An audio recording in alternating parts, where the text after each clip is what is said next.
देवी और महापुरुषों, नारायण सागर हरि जी के दरबार में किसी भी प्रकार का कोई ढोंग पाखंड आडंबर अंधविश्वास नहीं है।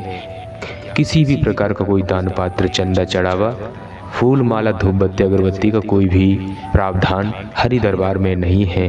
देवी और महापुरुषों, जहाँ संसार के सुप्रीम अथॉरिटी सत्ता विराजमान हो, वहाँ ऐसे छोटे मोटे आडंबर की क्या जरूरत होगी। आप आकलन कर सकते हैं, जहाँ नारायण सागर हरि जी संपूर्ण सत्ता में विराजमान हैं, वहाँ ऐसे ढोंग पाखंड आडंबर आपको देखने को नहीं मिलेंगे। संसार में नारायण सागर हरि जी का ही एक ऐसा दर है जहाँ किसी भी प्रकार का कोई शुल्क किसी से भी नहीं लिया जाता। नारायण सागर हरि जी के दरबार में कोई भी किसी भी प्रकार का दान पात्र नहीं है, किसी भी प्रकार का कोई ढोंग पाखंड आडंबर नहीं है। देवी और महापुरुषों, जो सत्य का साथ होता है, कमेटी के महापुरुष अपना तन मन धन खर्च करते हैं, व्यवस्थाओं को अंजाम देते हैं, वही नारायण सागर हरि जी को बुलाते हैं और हरि परमात्मा जी लाखों करोड़ों संत भक्त आत्माओं को अपने दर्शन देते हैं। देवी और महापुरुषों, हरि दरबार में किसी भी प्रकार का कोई दान पात्र चंदा चढ़ावा आपको देखने को नहीं मिलेगा, ऐसा कोई आडंबर नहीं मिलेगा। देवी और महापुरुषों, नारायण सागर हरि जी के दरबार में आप अपने व्यस्ततम जीवन में से समय निकालकर जरूर आएं और नारायण सागर हरि जी के पावन कमल रूपी चरणों में एक बार अपना समर्पण करके देखें। देवी और महापुरुषों, हमारी जो अंदर भटकन चल रही थी, सदियों से वर्षों से भटक रहे थे, आनंद नहीं मिल रहा था, वो खुशियाँ नहीं मिल रही थी जिन खुशियों की हमें तलाश थी, जब हम नारायण सागर हरि जी के पावन रूपी चरणों में समर्पण करते हैं और इनके वचन मानकर चलते हैं, वो खुशियाँ मिलती हैं, वो आनंद की प्राप्ति होती है। आप आकलन नहीं कर सकते। देवी और महापुरुषों, आपके चरणों में निवेदन प्रार्थना है, आप अपने व्यस्ततम जीवन में से समय निकालकर हरि दरबार में जरूर आएं। तो देवी और महापुरुषों, वर्तमान समय में सत्य के साथ का आयोजन तो नहीं हो रहा है, लेकिन आप नारायण सागर हरि जी के परम धाम बहादुर नगर, तहसील पटियाली, जिला कासगंज, उत्तर प्रदेश में आप जरूर आएं, ऐसा आपके चरणों में निवेदन प्रार्थना है। समझ सकते हैं आप,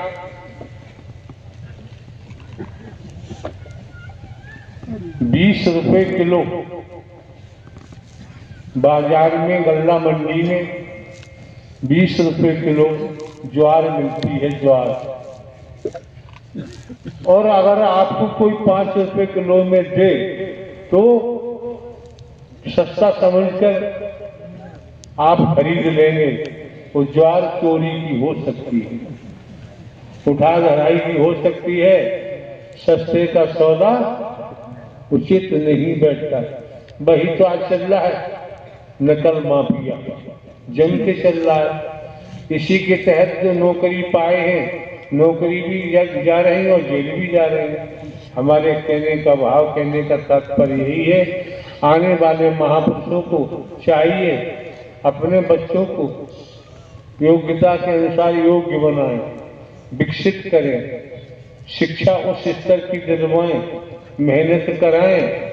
जब मेहनत करेंगे, शिक्षा पाएंगे तो श्रीमान जी योग्य बनेंगे, और योग्य बनेंगे तब अगर नौकरी मिलती है तो किसी को ढेला देने की जरूरत नहीं पड़ती। ये हर माता पिता का दायित्व बनता है, कर्तव्य बनता है, अपने बच्चों के भविष्य से किसी लालच जिस तरीके से हो रहा है शिकार न बनाए, अन्यथा पछताना पड़ता है, रोना पड़ता है।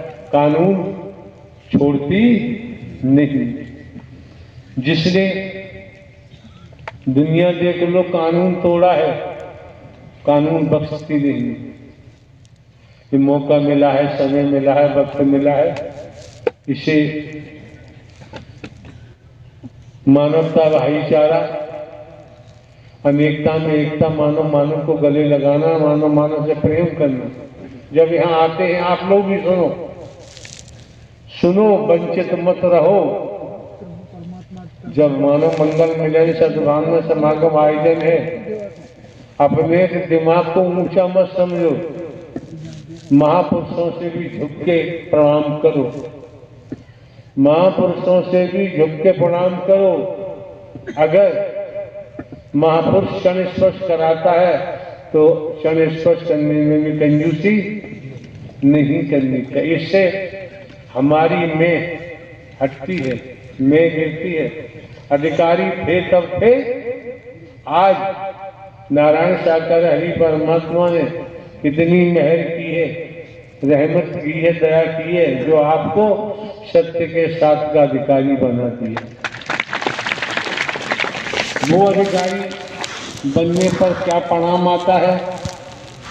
ये अधिकारी बनने पर क्यों द्वापर के लेख में जाओ, जहां 5 पांडवों का नाम आता है, धर्मराज युधिष्ठिर, भीम, अर्जुन, नकुल, सहदेव, श्री कृष्ण जी का नाम आता है। आप समझ सकते हैं श्री कृष्ण जी ने 5 भाइयों में से अर्जुन को छांट दिया। क्यों? पात्रता अधिकारी, पात्रता थी, अधिकारी पात्रता थी, पात्र था, लेकिन अधिकारी नहीं थे। अधिकारी केवल अर्जुन रहे होंगे। तब अधिकारी होने के कारण महाभारत में सारथी बनना पड़ा। आज भी वही स्थिति है। अगर हम अधिकारी हैं तो अंतिम समय तक नारायण हरि आपके सारथी बन सकते हैं। आपका ये शरीर रूपी पंच इंद्रिय रूपी शरीर का संचालन कर सकते हैं और करते आए, कर भी रहे। किन किन भक्तों किया ले खेल भक्ति का है। ये भक्ति से ही होता है जब परमात्मा। एक बात बताओ, शादी लड़का लड़की की होती है तो शादी से पहले लड़की कितनी पूजाएं करती है, मंदिर जाती है, शिवालय जाती है, कोई सीता जी को पूजती है, कोई राम जी को पूजती है, कोई श्री कृष्ण राधे जी को पूजते हैं, कोई शंकर ब्रह्मा विष्णु को पूजते हैं, देवी दुर्गा हनुमान जी को पूजते हैं, पूछते रहते हैं, बता देते हैं। कहीं उनकी माता जी ने बता दिया, कहीं दादी ने बता दिया, कहीं पिता ने, कहीं बाबा ने बता दिया कि बेटा ऐसा करो, घर भर अच्छा मिल जाएगा, घर भर अच्छा मिल जाएगा। कहती है शादी होने के उपरांत जब ससुराल लड़की पहुंचती वहां तो जाके बहू हो गई, पुत्र वधू हो गई, पत्नी हो गई। वहां इतने झमेले में फंस जाती है, जितनी पूजाएं की, आराधनाएं की, उपवास किए, सब बेकार हो जाते, फिर नहीं कर पाती। जब फिर नहीं कर पाती तो आप जानते हैं ये संसार आपके लिए क्या है, हमारे लिए क्या है, सबके लिए क्या है। इतने मोह माया वासनाओं में हम तल्लीन हो जाते हैं। जब तल्लीन हो जाते हैं, जो शिक्षा पूर्व में मिली उसको भूल जाते हैं और अपने मन से मोहवश, स्वार्थवश नाना प्रकार के क्रियाकलाप करने लगते हैं। फंस गए। फिर पूजा पाठ उपासना लड़की भूल जाती है। तो जब आप महापुरुषों का आगमन इस मानव मंगल मिलन सद्भाव में समागम में हुआ है, दुनिया भूले न भूले इस बाबत को कुछ नहीं कहना है। जब हमारी समझ आ गया परम शरीर सदगुरु नहीं हो सकता, परम सदगुरु बनकर नारायण साकार हरि परमात्मा आपका मार्गदर्शन कर रहे हैं। जब स्वयं ही कर रहे हैं तो फिर क्या होगा? आप भक्त बन जाएंगे, फॉलो करेंगे, भक्त बनेंगे। जब भक्त बनेंगे, और यहाँ समझो, जब भक्त बनेंगे परमात्मा नारायण हरि के, उसके लिए बाकी मसाला तो छोड़ना ही पड़ता है। भक्त बनने के बाद परमात्मा अपने भक्त के पीछे पीछे भागता है, भक्त को भागने की जरूरत नहीं पड़ती है। ये कथ सत्य है, इसमें कोई संदेह नहीं रह जाता है। हाँ जी पत्रकार महोदय, प्रेम से बोलो। नारायण साकार हर की संपूर्ण ब्रह्मांड में सदा सदा के लिए जय जयकार हो। जगत जननी साकार मां मातेश्वरी की संपूर्ण ब्रह्मांड में सदा सदा के लिए जय जयकार हो। देखिए, ये भी मालूम पड़ गया था हमको कि ये हरि परमात्मा की छवि किसने रखी थी, और जिसने वहां पर इस तरीके से निरादर किया था हरि की छवि को, उसकी 2 भैंसें अगले दिन बिल्कुल मर गई।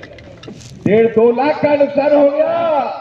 तो मैं तो यही कहता हूं आपसे, फिर विनती है आपके चरणों में कि हरि परमात्मा की छवि अगर ले जाते हो तो बहुत अच्छी तरह से रखना। अगर बस की नहीं है तो हरि परमात्मा की छवि को मत ले जाना।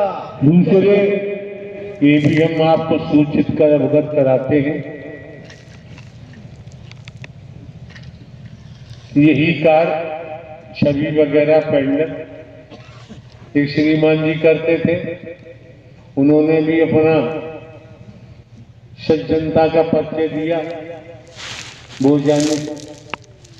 दूसरे ये श्रीमान जी करते थे राजस्थान के, इन्होंने भी व्यापार कर दिया, वो भी समाप्त। अरे भाई सीधी सी बात है क्या, एक स्त्री का पति आर्मी में है, मिलिट्री में है, और वो जा रहा है ड्यूटी पर। जब ड्यूटी पर जा रहा है, पत्नी मायूस हुई, मैं कैसे रहूं, अपने बैग में से उसने अपना चित्र निकाला और पत्नी को दिया, इसके साथ रहना, इसके दर्शन करना, मैं ही तो हूं इसमें चित्र में। कहाँ वो चले जाते हैं, 6 महीने व्यतीत हो गए, नहीं आए, चित्र से लगी नहीं वो। एक दिन आए, बाहर से कुंडली घटाई, आवाज दी, पत्नी उनकी चित्र को देख रही है।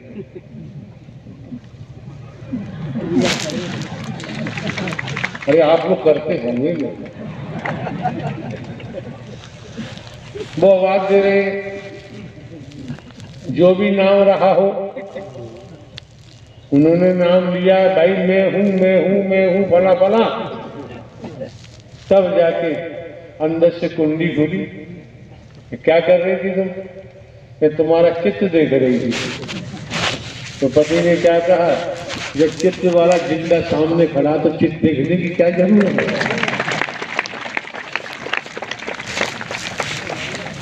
तो पत्रकार महोदय इशारा तो पक्का कर रहे हैं, हमारे मस्तिष्क में जाना जाए तो हम जाना। हाँ जी।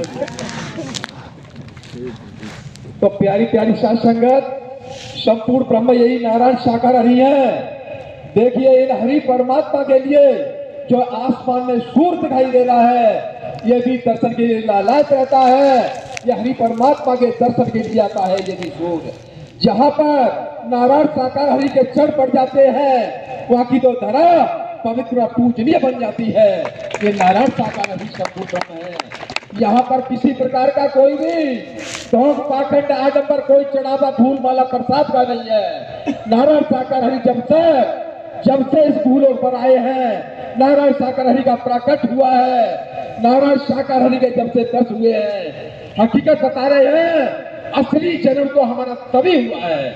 ये नारायण साकार हरि संपूर्ण ब्रह्म है, और जब से नारायण साकार हरि इस भूलों पर है, ढोंग पाखंड आडंबर करने वाले या तो जेलों के अंदर हैं या फिर वो मर चुके हैं। ये नारायण साकार हरि का ही पूरा प्रकोप है। जब नारायण साकार हरि स्वयं भूलों पर है तो किसी का ढोंग पाखंड आडंबर काम करने वाला नहीं है। हम दावे के साथ कहते हैं यही नारायण साकार हरि है।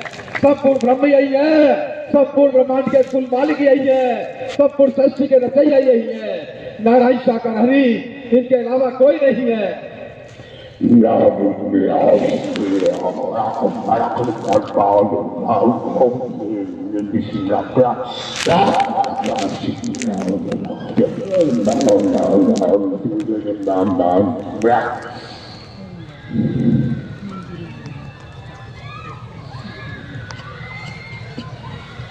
अब कितने चिल्लाने लगे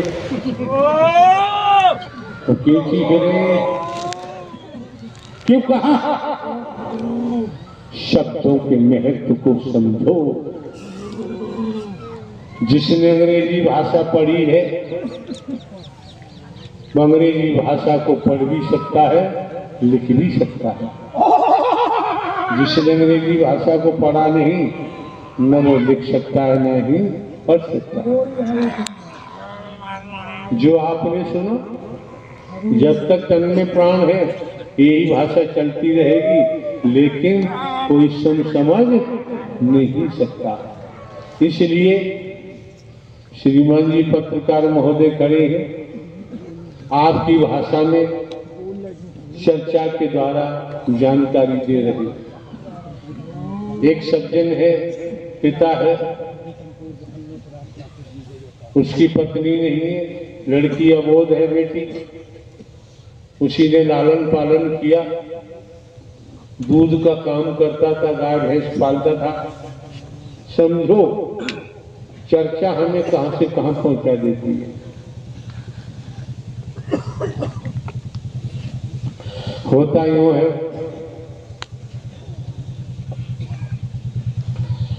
उस लड़की को उसके पिता ने चूल्हे में कंडा लगा दिए, जला दिए और लड़की को सिखा दिया, इतना पानी बाल्टी में डालो, जैसे बाल्टी गर्म हो वैसे ला के हमें दे दो। वो भैंस के नीचे दूध निकालने के लिए बैठता था, उसी गुनगुने पानी में दूध निकालता था। आप समझ सकते हैं, थोड़ा पानी भी और झाग भी बढ़ जाते हैं गर्मी से। तो लेने वाला कोई एक है दूध, या वो दूध खरीदने वाला 1 किलो दूध, 1 लीटर दूध लेता है, किलो की बात क्षमा करें, 1 लीटर दूध लेता है। आज के वक्त में लीटर का प्रचलन है, किलो से नहीं नापा जाता। तो हुआ यूं,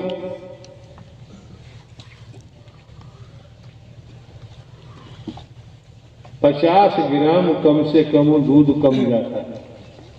20 ग्राहक है तो लगा लो कितना दूध कम जा रहा है।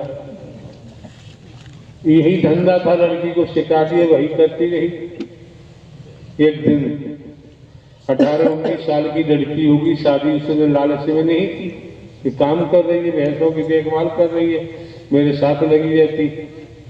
बेचारों वाली बात आपके सामने हम ला रहे हैं। तो पड़ोसन कोई चाची लगती थी, उसने कहा बेटा तो इसी में लगी रहती है और सब खोटे धंधे तेरे पिता ने तुझको सिखा दिए, उन्हीं को करती रहती है। चल, सत्य का साथ वहां चल रहा है, सत्य का साथ वहां चल रहा है, चल मेरे साथ। तो ले आई महापुरुषों के मध्य बैठी लड़की, सत्य का साथ सुना। दूसरे दिन लड़की ने न तो चूल्हे में आग लगाई, न पानी गर्म किया, न बाल्टी गर्म, वैसी बाल्टी ले जाके पिताजी को थमा दी। बेचारों की बात समझो, कैसे कैसे क्या होता है। पिता ने आंखें निकाली, ग्राहक सामने 25-30 खड़े, आंखें निकाली, लड़की कुछ नहीं बोली, मजबूरन दूध निकालना पड़ा। पहला दिवस था, पहला दिन था, ग्राहकों के पास शुद्ध दूध पहुंचा। इससे पहले मिलावट का था, शुद्ध दूध पहुंचा।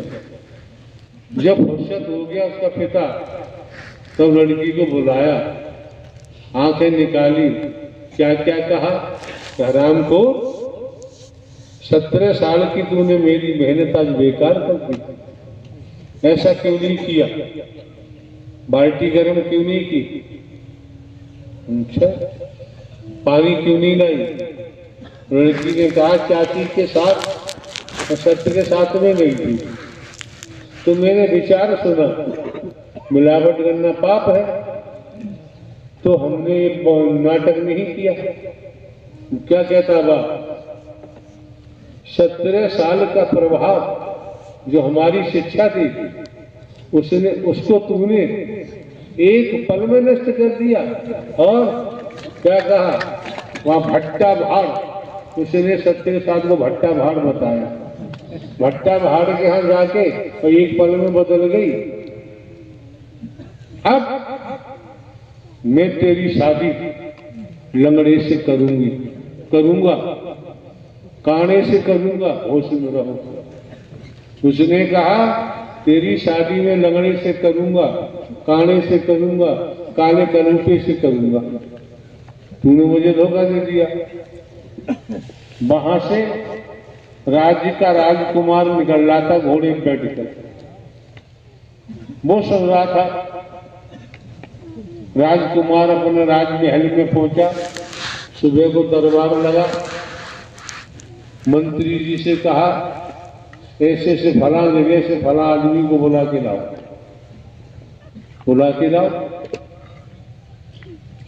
अब आप जानते, अमला गया और उससे कहा चल भाई, क्यों, कि राजा ने बुलाया, राजकुमार ने बुलाया है, जाना पड़ेगा।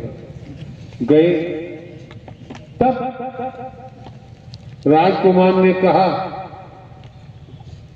कि भाई तुम अपनी बेटी की शादी कर रहे हो, आपको कैसे मालूम कि जब तुम अपनी बेटी से कुछ कुछ कह रहा था, बोल रहा था, मैं उस समय तेरी छप्पर के किनारे जो रोड है, घोड़े पे सवार होकर मैं निकल रहा था, मैंने सारी बात सुन ली, चर्चा सुन ली। अच्छा, अब बताएं राजकुमार मैं क्या करूं। तो राजकुमार ने कहा कि हमें तुम्हारी बेटी के विचार अच्छे लगे, तुम्हारी बेटी के विचार अच्छे लगे, इस कारण मैं तुम्हारी बेटी से शादी करना चाहता हूं। विचारों से क्या क्या नहीं बदल जाता है, पलट जाता है, लेकिन हमें सेंस होना चाहिए, समझना चाहिए। हाँ।